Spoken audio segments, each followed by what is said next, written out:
بن شرقي بن اهلي بن قلبي وصل النادي الاهلي. امام يا عاشور ابعد عن الجمهور.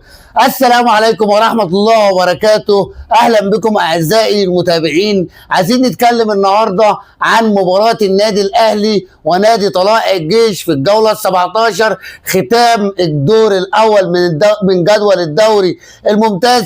النهارده النادي الاهلي قدم مباراه فنيه عاليه. شفنا النادي الاهلي لعب النهارده بطريقه 4-1 لعب النهارده لاول مره مصطفى العش واشرف داري بجوار بعض، ومحمد هاني باك يمين، كريم الدبيس باك شمال. شفنا النهارده في النادي الاهلي مفيش عقم دفاعي. شفنا النهارده التكتيك الدفاعي، المدافعين بتتحرك. عدم وجود رامي ربيعه النهارده ادى مساحه للمدافعين انها تلعب كوره. كان مشكلة النادي الأهلي ولا زالت مشكلته الأساسية والأزلية ضياع الفرص. لازم النادي الأهلي يعالج موضوع ضياع الفرص، حتى لو هيجيب مدرب لموضوع ضياع الفرص زي ما تيني هيلاري عمل مع بلجيكا. لازم النادي الأهلي يشوف حد يعمل كده. النادي الاهلي قدم شوط اول فنيا عالي لكن بدون فعاليه هجوميه.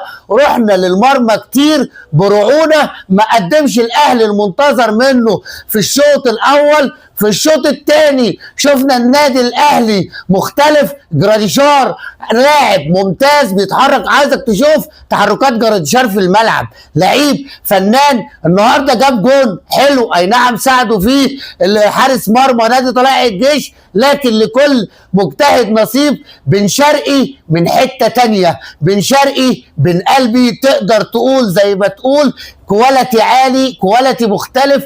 بص على لمساته، ده كان بيدخل حسين الشحات هو الجون بيقول له هات جون. الراجل عارف امتى يباصي، امتى يلم، امتى يشوط.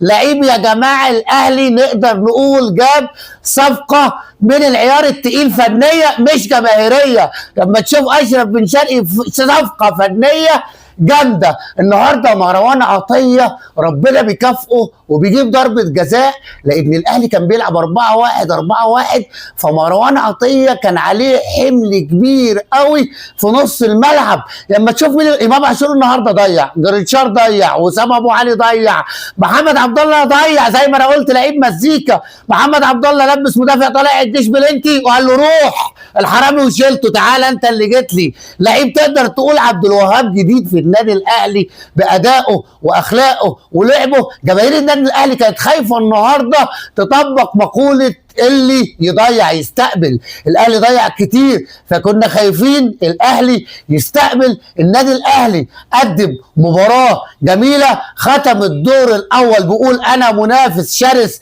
للدوري، رغم ان رغم ان بيراميدز كسب النهارده 2-1 وتصدر جدول الدوري ب 42 نقطه، وراه النادي الاهلي 39 نقطه. هنشوف صراع القط والفار ما بين الاهلي وبيراميدز هيوصل لفين. النهارده قدرنا نعرف التسعه الكبار في الدوري اللي بداوا بالنادي بيراميدز، ثم الاهلي، ثم الزمالك، ثم المصري، ثم سيراميكا، ثم نادي زد، ثم نادي حرس الحدود، ثم نادي فاركو، ثم نادي البنك الاهلي. دول التسعه الكبار اللي هيلعبوا في الدوري. النهارده الاهلي قدم مباراه ممتعه للعين فنيا. كل جماهير النادي الاهلي النهارده استمتعت بلقاء النادي الاهلي. الاهلي جاي واللي خايف يروح. شكرا ليكم، سلام عليكم.